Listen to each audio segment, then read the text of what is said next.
जय हिंद, वंदे मातरम, जय श्री राम। स्वागत है आप सभी का हमारे YouTube channel Thakur education centre में। चलिए शुरू करते हैं। हाजिर हैं हम एक नए टॉपिक के साथ, जिसमें हम रूट की संख्याओं को जोड़ना घटाना सीखेंगे, जो सिंप्लीफिकेशन के माध्यम से हमारे क्वेश्चन पेपरों में पूछे जाते हैं। चलिए समझते हैं। जैसे पहला हमें दिया हुआ है √6 plus √6 plus √6 plus √6 dot dot dot dot. इसका आंसर क्या होगा पूछा जाता है एग्जामों में अधिक से अधिक।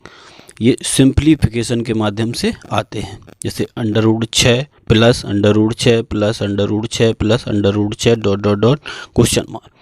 तो इसका एक सिंपल सी ट्रिक है, आप एक सिंपल ट्रिक सादा भाषा में समझ सकते हैं। जैसे 6, ये 6 दिया हुआ है, तो 6 के ऐसे वो जो संख्या दी हुई है उसके ऐसे गुणनखंड काटो, 6 के ऐसे गुणनखंड काटो जो उनको घटाने पर मतलब उनका जो गुणनखंड निकले उनका अंतर 1 होना चाहिए। जैसे 6 के हमने गुणनखंड काटे तो क्या हो जाएगा, 3 दूना 6 और 3 में से 2 जाएगा तो क्या बचेगा, 1 बचेगा। मतलब ऐसा हमें गुणनखंड काटना है जिसके मतलब अंतर 1 होना चाहिए। ठीक है, तो अंतर 1 होना चाहिए। अब देखो इसमें क्या लगा हुआ है, प्लस लगा हुआ है। तो अगर प्लस लगा हुआ है तो प्लस लगाओ तो आंसर हो जाएगा 3। मतलब इसका आंसर क्या हो जाएगा, इसका आंसर हो जाएगा 3। अगर प्लस लगा हुआ है तो हम यहाँ पे 3 आंसर होगा। ठीक है, प्लस लगा हुआ है तो आंसर 3 होगा।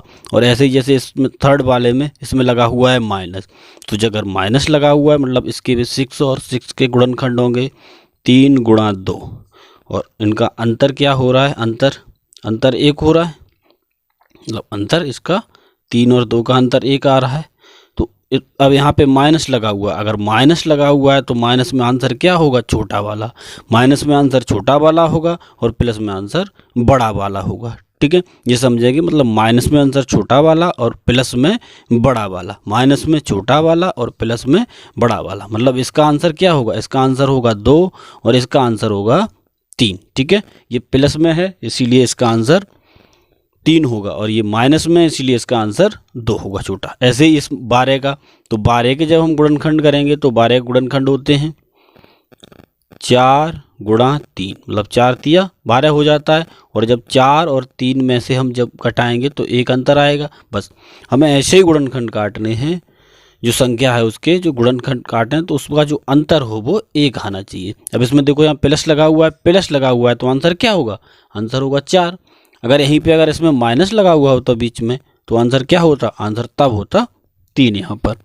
ठीक है, तब आंसर कितना होता, तब आंसर 3 होता। लेकिन यहाँ पे अगर प्लस दिया हुआ है तो आंसर होगा 4। ऐसे ही हम एक अगला समझते हैं।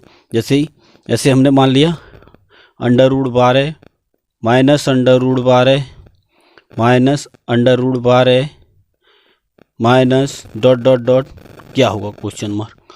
तो मतलब 12 है तो 12 का हमने बताया, हमने गुणनखंड काटने, तो 12 के गुणनखंड क्या होंगे भाई, 4 गुणा 3।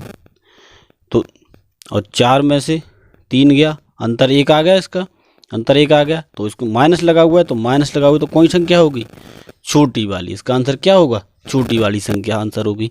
ठीक है, कौन सी वाली होगी, छोटी वाली होगी, क्योंकि माइनस लगा हुआ है। अगर प्लस लगा हुआ होगा तो बड़ी वाली। ये ध्यान रखेंगे, अगर प्लस लगा हुआ है तो बड़ी वाली, बड़ा वाला गुणनखंड आंसर होगा, और अगर माइनस लगा हुआ है तो छोटा वाला। और ध्यान रखना है अंतर हमेशा 1 आना चाहिए। ठीक है, इस बात को समझ गए। जैसे अगला एक और समझ लेते हैं। जैसे √20, अगला समझते हैं √20 plus √20 plus √20 plus dot dot dot dot question mark. मतलब इसको समझते हैं।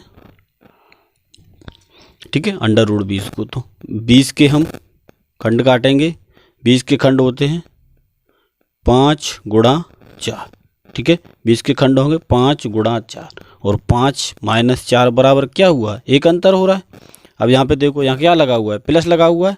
तो प्लस लगा हुआ, प्लस का मतलब क्या है, प्लस का मतलब है बड़ी वाली संख्या। प्लस का मतलब बड़ी वाली संख्या और माइनस का मतलब छोटी वाली संख्या। ठीक है, समझ गए। प्लस का मतलब बड़ी वाली संख्या और माइनस का मतलब छोटी वाली संख्या। ठीक है, तो यहाँ पे आंसर क्या होगा, यहाँ पे आंसर हो जाएगा 5। ठीक है, आंसर क्या हो जाएगा, आंसर हो जाएगा 5। ठीक है, समझ गए इतना। अब इतना समझे, अब हम समझेंगे कि जो जिनके गुणनखंड ना कटें तब, जैसे जिनके गुणनखंड ना कटें, यहाँ समझते हैं। जैसे ये संख्या है जिसके गुणनखंड ना कटें, जैसे हम समझते हैं ये, जैसे मान लिया हमने यहाँ पे हो गया √7 प्लस √7 प्लस √7। ठीक है, plus dot dot dot question mark. ठीक है, ये समझे। मतलब अब हमने प्लस लिया है 7, अब 7 के देखो 7 के गुणनखंड नहीं कट रहे हैं, नहीं कट सकते। तो अब 7 में ये देखो यहाँ क्या लगा हुआ है, प्लस लगा हुआ है। तो प्लस के बाद हम इससे 7 से आगे वाली संख्या में देखेंगे, मतलब 7 के बाद 8 का देखेंगे, 9 का देखेंगे, 10 का देखें। जैसे 8 का देखें, 7 का तो कट नहीं रहा, अगर प्लस लगा हुआ है तो आगे की तरफ जाएंगे। ठीक है, तो 7 के बाद 8 का नहीं कट रहा है, 9 का भी नहीं कटेगा, 10 का नहीं कटेगा, 11 का भी नहीं कटेगा, 12 का कट रहा है। ठीक है, 12 का कट रहा है, 10 का भी, तो 10 का भी 5 दूना 10 होता है, 3 3 9, ये भी नहीं कटेगा। ठीक है, 4 दूना 8, ये भी नहीं कटेगा, 11 का तो कटेगा ही नहीं, तो 12 का कट रहा है। तो 12 का मतलब 12 खंड क्या होंगे, 12 हो रहा है, तो 12 खंड क्या होंगे, 4 गुणा 3, और 4 में से 3 गया कितना, 1 बचा, 1 डिफरेंस आ रहा है। तो अब इसका आंसर क्या होगा, इसका आंसर होगा कि 4 और 3 के बीच। ठीक है, क्या होगा आंसर, आंसर क्या होगा, दिखाई नहीं दिया, 4 और 3 के बीच, 4 और 3 के बीच, इसका आंसर होगा 4 और 3 के बीच। जैसे अगला और समझते हैं, इसी का और समझते हैं। ठीक है, जैसे यहाँ पे आ जाओ, यहाँ पे समझते हैं हम